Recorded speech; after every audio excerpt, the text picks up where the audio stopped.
It's been some time since a Sony phone was hailed for design, and it will likely stay like that until 2018. Sony has been reusing the same design theme for the past 4 years, and nothing's different with the Xperia XZ1. The smartphone trend of the year is the bezel-less design.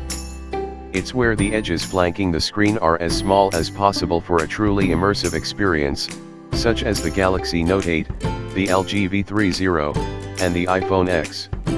You end up getting a larger screen, in a smaller frame.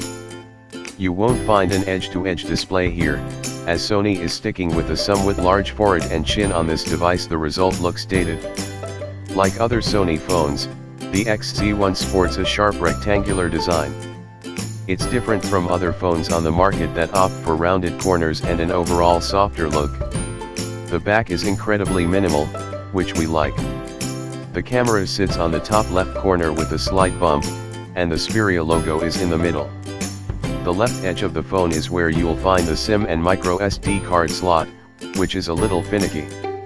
Ours eventually broke on the Xperia XZ Premium, so we imagine the one on the XZ1 will be just as fragile. The good thing is you don't need a SIM card removal tool, just a long fingernail that can dig in.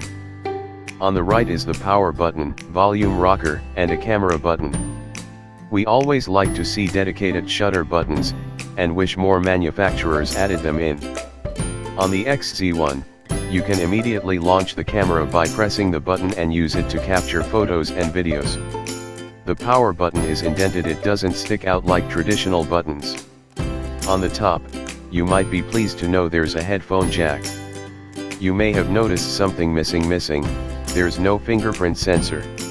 Sony has long claimed the reason it doesn't have a fingerprint sensor is a business decision. It's puzzling, because you can find the sensor on the international models of these Xperia phones.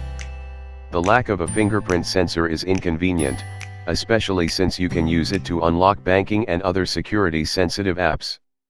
You'll have to stick with a pin or swipe pattern here. We do like the XZ1's design. The back is minimal and attractive, but the front looks dated due to the chunky edges around the screen. If you're looking for something new in Sony design, wait until next year. The company confirmed we can expect to see a visual refresh in 2018, and hopefully it includes a fingerprint sensor.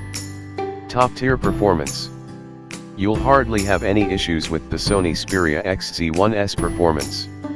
It's responsive and snappy, apps load quickly, and we didn't have problems when multitasking. It was able to handle graphic-intensive games, like Asphalt 8, extremely well, and the only stutter we saw was when it tried to load an ad in the game's menu. The smooth performance is all thanks to the Qualcomm Snap